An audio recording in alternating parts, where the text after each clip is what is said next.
તરફ અંબાલાલે મહત્વની આગાહી કરી છે અને કીધું છે કે આવતા અઠવાડિયે આંધી વંટોળ ત્રાટકશે।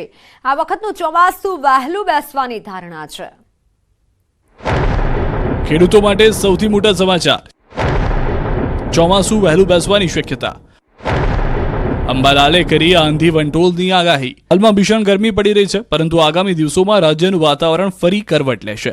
હવામાન નિષ્ણાંત અંબાલાલ પટેલે આગાહી કરી કે 10મી તારીખથી પ્રી મોન્સૂન એક્ટિવિટી શરૂ થઈ જશે।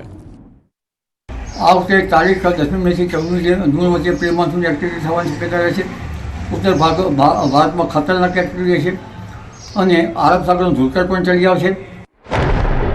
આવતા અઠવાડિયે આંધી વંટોળ ત્રાટકશે। પ્રી મોન્સૂન એક્ટિવિટી દરમિયાન રાજ્યના કેટલાક વિસ્તારોમાં આંધી વંટોળ સાથે વરસાદી છાંટા પડે એવી શક્યતા વ્યક્ત કરી છે। ખાસ કરીને ઉત્તર અને મધ્ય ગુજરાતમાં તોફાની વાતાવરણ સર્જાઈ શકે છે।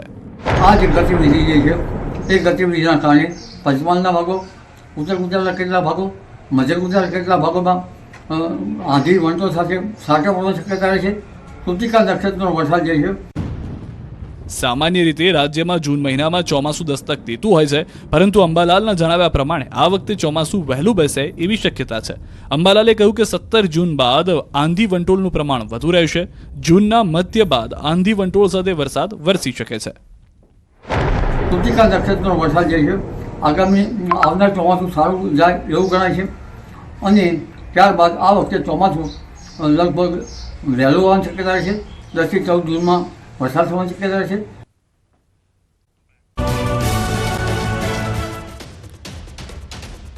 લાખો વિદ્યાર્થીઓનું પરિણામ જાહેર કરી દેવામાં આવ્યું। ધોરણ 12 સામાન્ય વિજ્ઞાન પ્રવાહ અને ગુજકેટનું પરિણામ જાહેર કરી દેવામાં આવ્યું છે। વિદ્યાર્થીઓમાં આનંદ અને વાલીઓમાં ખુશી જોવા મળી રહી છે। શાળાઓમાં ઉજવણી થઈ રહી છે અને સારા માર્ક્સથી પાસ થનાર વિદ્યાર્થીઓના ઘરે મીઠાઈ વહેંચાઈ રહી છે। આ પરિણામમાં મોરબી જિલ્લાએ બાજી મારી છે। સૌથી વધારે પરિણામ ધરાવતો જિલ્લો મોરબી બન્યો છે। ગુજરાત શિક્ષણ બોર્ડ દ્વારા જાહેર કરવામાં આવેલા પરિણામમાં ધોરણ 12 સામાન્ય પ્રવાહનું 91.93% પરિણામ જાહેર કરવામાં આવ્યું છે, જ્યારે વિજ્ઞાન પ્રવાહનું 82.45% પરિણામ જાહેર કરાયું છે।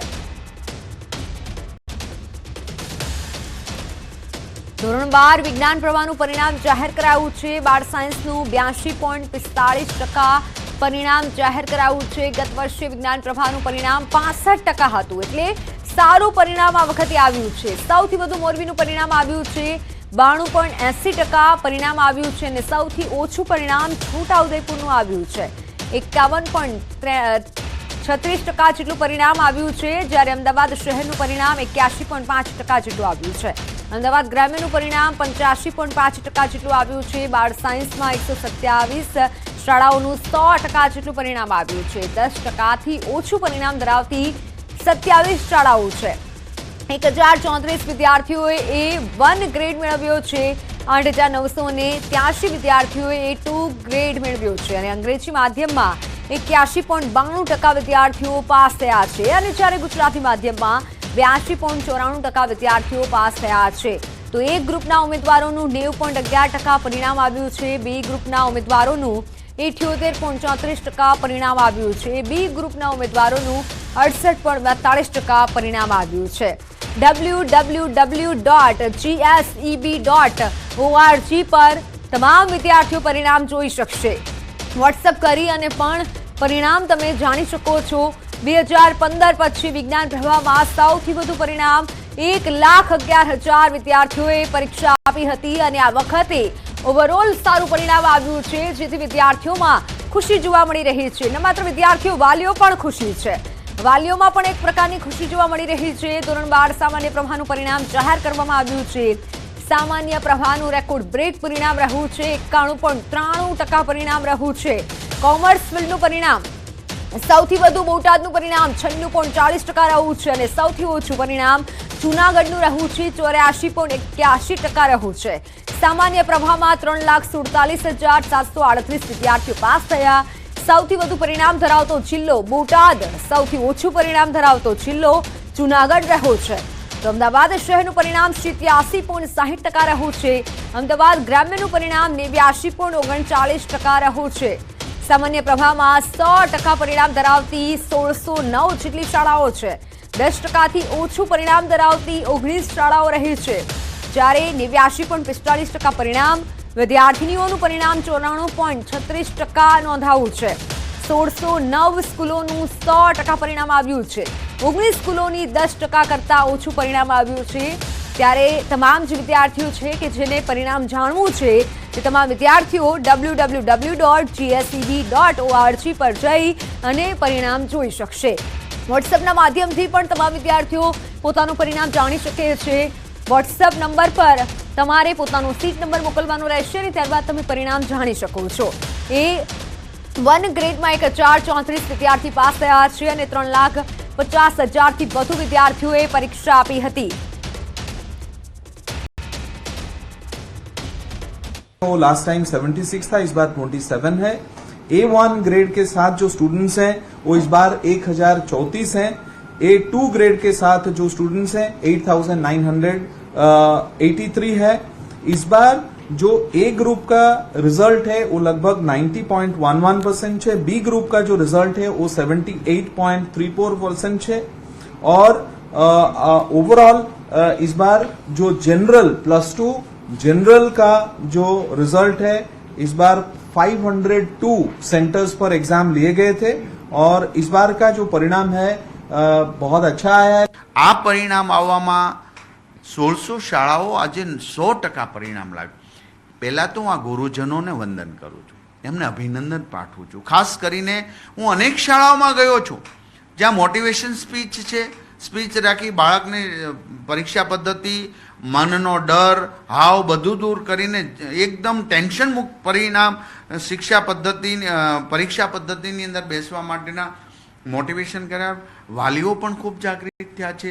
બાળક પાસે 100%ની આશા ન રાખતા તું પાસ થઈ જાય તો ઘણું છે, જેથી કરીને બાળક એ સારું પરિણામ પ્રાપ્ત કર્યું, ડિપ્રેશનથી દૂર રહ્યા છે. ત્યારે આજે મને ગર્વ છે. પરિણામ બહુ જ સારું આવ્યું છે. જે પ્રમાણે મહેનત કરી હતી, 12માના પહેલા દિવસથી મહેનત કરી હતી અને છેલ્લા અમુક મહિના તો શું રવિવાર શું શનિવાર કાંઈ જ જોયા વગર, ના દિવસ ના રાત, દિવસના સવારથી સવારે સૂર્યોદય પણ સ્કૂલમાં ને સાંજે સૂર્યાસ્ત પણ સ્કૂલમાં જ એવી મહેનત કરી છે. આફ્ટર સ્કૂલ પણ બહુ સારું વાંચન કર્યું છે હોસ્ટેલ, અને સ્કૂલનો બહુ જ સારો સપોર્ટ છે મને. દિવસમાં તો મારું મહેનત તો શરૂઆતથી સ્ટાર્ટિંગ ચાલુ હતું અને સ્કૂલે હું રોજના 6 કલાક અમે મહેનત કરીએ છીએ અને ઘરે જઈને 2-3 કલાક અમે રીડિંગ કરીએ છીએ. વધુ પડતું તો મારું ફોકસ સ્કૂલે હતું એટલે મારે ઘરે જઈને એટલું બધું મહેનત કરવી નથી પડતી અને સારું પરિણામ હાંસલ કર્યું છે. વાત અરવલ્લીની. અરવલ્લી મોડાસાના ચીજણોનમાં હુમલાની ઘટના સામે આવી છે. ખેતરમાં કામ કરતા પરિવાર પર હુમલો થયો છે. ચૂંટણીની અદાવતમાં હુમલો થયો હોય તેવું સામે આવ્યું છે. સરપંચ સહિત 20થી વધુ લોકોએ હુમલો કર્યો. સરપંચે પોતાના પર હુમલો થયો હોવાનો દાવો કર્યો છે.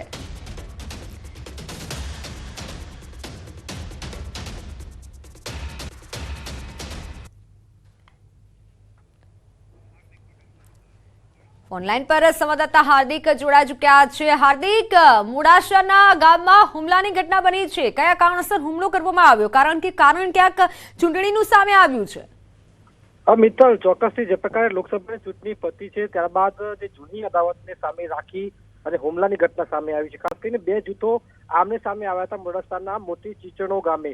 ખાસ કરીને જે મતદાનના બીજા દિવસે એટલે કે ગઈકાલે જે પોતાના તબેલામાં કામ કરેલું જે પરિવાર હતો એ પરિવાર ઉપર ગામના જ 20 જેટલા શખ્સોએ હુમલો કર્યો હતો.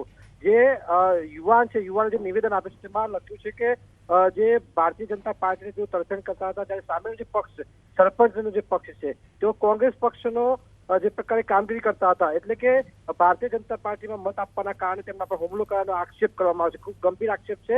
બંને જૂથો આમને સામને આવ્યા હતા. યુવક ઘાયલ થયો હતો, પરિવારના કપડા પણ ફાડી નાખવામાં આવ્યા હતા લોકોના. સાથે જ સરપંચે પણ દાવો કર્યો કે તેમના પર હુમલો થયો છે, તેઓને પણ ઘાયલ કરવામાં આવ્યા છે. એટલે કે આ સંજોગોમાં હાલ તો સમગ્ર મામલો પોલીસ મથકે પહોંચ્યો છે. ઘાયલોને સારવાર આપવામાં આવી રહી છે, પરંતુ ચૂંટણીની અદાવત રાખી અને જે જૂનો મુદ્દો છે ટાવર લગાવવાના મુદ્દે લડવાની અને માથાકૂટ કરવામાં આવી છે, તે સમગ્ર મામલે હાલ તો જે જિલ્લામાં આ મુદ્દો ચર્ચા મચાવી રહ્યો છે. મિત્તલ, બિલકુલ હાર્દિક, આભાર માહિતી બદલ. તો અમદાવાદમાં પિરાણા ઘર્ષણનો મામલો. પોલીસ બંને જૂથને સામસામે ફરિયાદ નોંધાઈ છે. અસલાલી પોલીસે 35 લોકોની ધરપકડ કરી લીધી છે. પિરાણામાં ગોઠવાયો છે હાલ પોલીસનો બંદોબસ્ત.